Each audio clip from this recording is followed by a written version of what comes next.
ଛୋଟବେଳରୁ ବାବା ମାଙ୍କ ସହିତ ନିୟମିତ ଇଷ୍ଟଭୂତି ପ୍ରାର୍ଥନା ଓ ନାମ ଧ୍ୟାନ କରେ। ସମୟ ସମୟ ମାତୃ ସମ୍ମିଳନୀ ସତ୍ସଙ୍ଗ ଯାଏ। ଯେହେତୁ ଆମ ପରିବାରରେ ଆମେ ଠାକୁରଙ୍କୁ ମୁଖ୍ୟ କରି ଚାଲୁ, ତେଣୁ ଠାକୁରଙ୍କ ଶକ୍ତିକୁ ସବୁବେଳେ ଅନୁଭବ କରିପାରୁ। ଠାକୁରଙ୍କୁ ନେଇ ମୋ ଜୀବନରେ ମୁଁ ବହୁତ କିଛି ଅନୁଭୂତି ପାଇଛି। ସମୟର ସ୍ୱଳ୍ପତା ହେତୁ ଗୋଟିଏ ଅନୁଭୂତି କହିବି। ଗୋଟେ ଦିନର ଘଟଣା ମୋର ମନେ ପଡ଼େ। ସେଦିନ 2018 ମସିହା ନଭେମ୍ବର 13 ତାରିଖ ହୋଇଥାଏ। ସେତେବେଳେ ଆମେ ବିହାରରେ ରହୁଥାଉ। ହଠାତ୍ ମୋର ଅର୍ଜେଣ୍ଟ କାମ ପଡ଼ିବାରୁ ମୋତେ ଆମ ଗାଁ ବାଲେଶ୍ୱରକୁ ଆସିବା ପାଇଁ ପଡ଼ିଲା। 12 ତାରିଖରେ ଠାକୁରଙ୍କ ନିକଟରେ ପ୍ରାଣ ଭରି ନିବେଦନ କରି ସତ୍ନାମ ମନନ କରି ମୁଁ ମୋର 3ଟି ଛୋଟ ଝିଅଙ୍କ ସହିତ ବିହାରରୁ ବାହାରିଲି। 13 ତାରିଖ ଭୋର ଭୋର ହାଓଡ଼ାରେ ପହଞ୍ଚିଲି। ହାଓଡ଼ାରେ ପହଞ୍ଚି ମୁଁ ମୋର ପ୍ରତ୍ୟେକ ଦିନ ଭଳି ଇଷ୍ଟଭୂତି ପ୍ରାର୍ଥନା କରିନେଲି।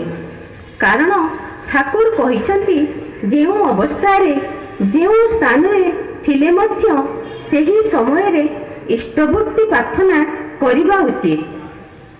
ହାଓଡ଼ାରୁ ବାଲେଶ୍ୱର ଆସିବା ପାଇଁ ମୁଁ ଧଉଳି ଏକ୍ସପ୍ରେସ ଚଢ଼ିଲି। ଟ୍ରେନଟି ଛାଡ଼ିବାର ଘଣ୍ଟେ ବା 1.5 ଘଣ୍ଟା ପରେ ହଠାତ୍ ଧୀରେ ଧୀରେ ଘଡ଼ ଘଡ଼ ସାଉଣ୍ଡ ହେବାକୁ ଲାଗିଲା।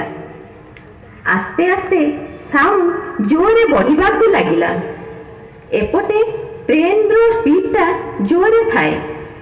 ବଗିଟା ମଧ୍ୟ ଦୋହଲିବାକୁ ଲାଗିଲା। ବଗିରେ ଥିବା ସମସ୍ତ ଲୋକ ଭୟରେ ଥରିବାକୁ ଲାଗିଲେ। କ'ଣ କରିବେ କ'ଣ ନ କରିବେ କାହାକୁ କିଛି ବୁଦ୍ଧି ଦିଶୁନଥାଏ। ମୋର କିନ୍ତୁ ଠାକୁରଙ୍କ ଉପରେ ପୂର୍ଣ୍ଣ ଭରସା ଥାଏ।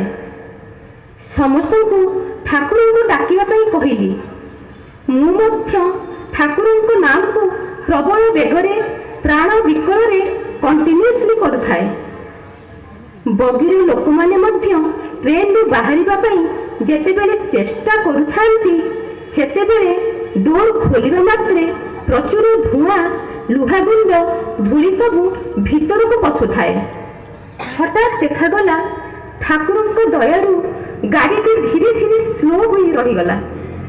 ତାପରେ ସମସ୍ତେ ବାହାରକୁ ବାହାରି ପ୍ରକୃତ ଘଟଣା କ'ଣ ଦେଖିବାକୁ ଗଲେ।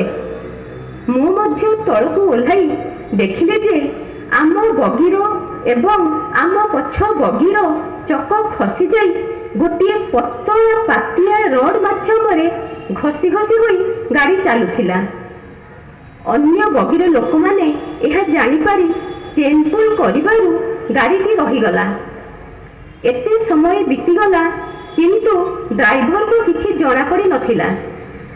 ଗାଡ଼ି ରହିଲା ପରେ ଆମ ପାଖକୁ ମିଡ଼ିଆବାଲା ଓ ରେଲୱେ ଷ୍ଟାଫ୍ ଆସି ପହଞ୍ଚି ଆମକୁ ସାନ୍ତ୍ୱନା ଦେଲେ ଏବଂ ଏପରି ଘଟଣାର ଏକ୍ସପିରିଏନ୍ସ କ'ଣ ପଚାରିଲେ, ଆଉ ରିଲିଫ୍ ମଧ୍ୟ ବାଣ୍ଟିଲେ। ତେଣୁ ଆପଣମାନେ ଏହି ଘଟଣାର ଚିନ୍ତା କରନ୍ତୁ ଯେ ଏତେ ବଡ଼ ମହାବିପଦରୁ ବା ଏ ମୃତ୍ୟୁ ମୁଖରୁ ଆମକୁ କିଏ ରକ୍ଷା କଲେ? ଏକମାତ୍ର ସେଇ ପରମ ପିତା, ସେଇ ଠାକୁର, ସେଇ ଦୟାଳ। ଏହି ଘଟଣାଟା ହୁଏତ ପ୍ରକୃତରେ କାହାର ବିଶ୍ୱାସ ଆସିପାରେ ବା ନ ଆସିପାରେ, କିନ୍ତୁ ଯେଉଁ ଅବସ୍ଥାରେ ଆମେ ଥିଲୁ, ମୋର ଅନୁଭବରେ ଆସୁଥିଲା ଯେ ଠାକୁର ହିଁ ନିଶ୍ଚୟ ଏହି ସବୁର ବ୍ୟବସ୍ଥା କରିଛନ୍ତି ଏବଂ ମହାବିପଦରୁ ରକ୍ଷା କରିଛନ୍ତି। ଆଜି ମଧ୍ୟ ସେହି ଘଟଣା ମନରେ ଭାବିଲେ ମୋର ଲୋମ ଟାଙ୍କୁରି ଉଠେ। ଏହିଭଳି ଠାକୁର ସ୍ୱଦେହରେ ଥିବା ବେଳର ଏକ ଘଟଣା କହୁଛି। ଆସାମ ଏକ ବନ୍ୟାପ୍ରବଣ ରାଜ୍ୟ। ପ୍ରତିବର୍ଷ ସେଠାରେ ବନ୍ୟା ଆସି କ୍ଷୟକ୍ଷତି ଘଟାଏ।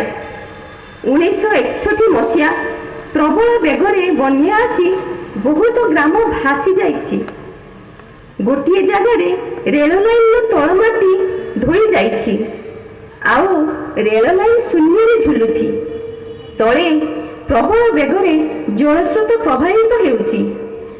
ଏହିପରି ଏକ ବିପଦପୂର୍ଣ୍ଣ ରେଳ ଧାରଣା ଦେଇ ସେଦିନ ମାଡ଼ି ଆସୁଥିଲା ଟ୍ରେନ୍। ରାତ୍ର କାଳ, ଚାରିଆଡ଼ ଘୋର ଅନ୍ଧକାର।